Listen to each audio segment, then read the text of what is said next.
नमस्कार, आप देख रहे हो बहुजन हलचल। एक बहुत बड़ी खबर निकल के सामने आ रही है। 21 अगस्त को सुहागन और 11 दिन बाद दलित युवा जगदीश की विधवा बनी गीता के नारी निकेतन तक पहुंचने की दर्द भरी दास्तां। बता दें कि हाथ में नया कलावा, उंगलियों में अंगूठी पहनकर और मांग में सिंदूर भरकर 21 अगस्त को अपने सौतेले बाप की कैद से आजाद होकर आंखों में खुले आसमान में उड़ान भरने का सपना लिए गीता को पता ही नहीं चला कि 11वें दिन ही उसके सौतेले बाप के साथ ही उसकी सगी माँ और भाई उसके माथे का सिंदूर पोंछकर उसे विधवा बना देंगे। इस जातिवादी समाज के ढांचे में अपनी आंखों में खुशहाल भविष्य का सपना देखने का जुर्म करने वाली यह गीता खबर लिखते जाने के समय नारी निकेतन की अंधेरी सुरंग में दाखिल हो चुकी थी।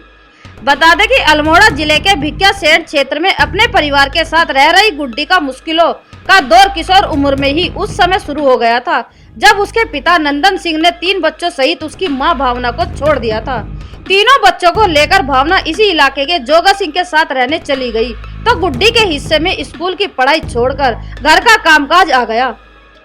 8वीं में पढ़ने वाली गुड्डी पढ़ाई से दूर होकर अब घर का सारा उत्पीड़न झेलने वाली गीता बन चुकी थी।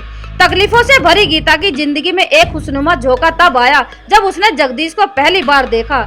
इसी जिले के सल्ट इलाके के पदुमान योखन गांव का रहने वाला जगदीश चंद कारोबार के लिहाज घरों में नल फिटिंग का काम करता था। जल शक्ति मिशन के तहत उसका गीता के गांव में आना जाना था। कुछ पहचान के बाद गीता जब अपना दर्द जगदीश से साझा करने लगी तो अविवाहित जगदीश को भी उसे सहानुभूति हो गई। कुछ ही मुलाकातों के बाद गीता और जगदीश जिंदगी साथ बिताने का निश्चय करते हुए अपने सुनहरे भविष्य के सपने बुनने लगे। रास्ते में आने वाले पारिवारिक अवरोधों को मामूली बात समझकर उनसे टकराने का भी मन वह बना चुके थे। वह मानकर चल ही रहे थे कि कुछ दिन के बाद बात आई गई हो जानी है। दिन 21 का था और दुल्हन के श्रृंगार में सजी गीता मंदिर में जगदीश के साथ विवाह करके जीवन के दूसरे चरण में प्रवेश कर रही थी। 7 जन्म तक साथ जीने और साथ मरने की कस्में खाते हुए एक दूसरे के हुए गीता और जगदीश इस बात को समझ नहीं पा रहे थे कि वह इस समय जातिवादी आग के उस दायरे में छलांग लगा चुके हैं जहां उनके अपने ही उनके दुश्मन बन गए। लेकिन समय अच्छा गुरु होता है। विवाह को 1 सप्ताह भी नहीं हुआ था कि गीता और जगदीश को बड़ी अनहोनी का अंदेशा सताने लगा। इस समय यह जोड़ा अल्मोड़ा शहर में किराए के एक कमरे में आशियाना बनाए हुए था, लेकिन आजाद भारत में संविधान पर उनका भरोसा बना हुआ था। वह जानते थे कि इसकी शरण में आते ही 2 बालिग लोगों के सहमति से हुए विवाह के बाद प्रेमी युगल को प्रशासन सुरक्षा दे ही देगी।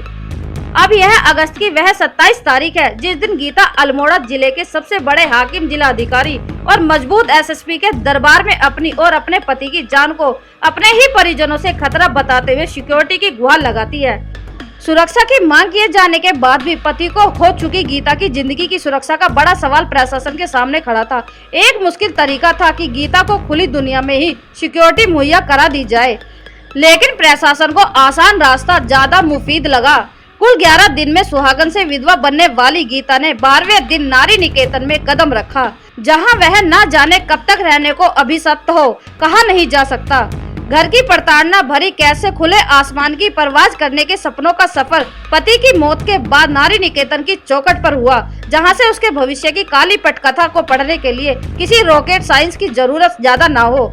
यहाँ उसकी जातिवाद का यथार्थवादी किस्सा है जिसके लिए सभ्य समाज के लोग आज भी पूछते हैं कि जातिवाद कहाँ है। ब्यूरो रिपोर्ट, बहुजन हलचल। अगर आप चाहते हैं गरीब हर वंचित इंसान की आवाज आप तक पहुंचे तो हमारे चैनल को सब्सक्राइब करें और बेल आइकन का बटन दबाना ना भूलें। देखते रहिए बहुजन हलचल न्यूज।